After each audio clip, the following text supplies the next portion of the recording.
Buyurur nədir? Suizən neynir? İnsanı küfrə aparır, küfrə səbəb olur.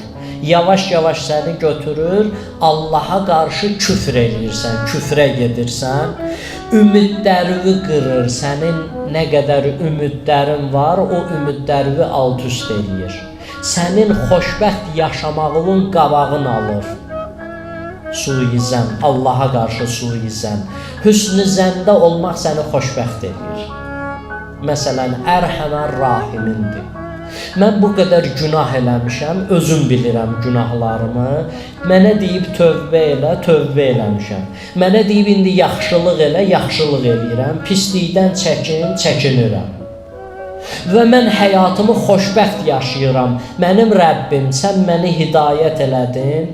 Mən gəldim, tövbə elədim. Mən indi bu həyatı sən dediyin kimi yaşayıram. İnşallah mən cənnət əhliyəm.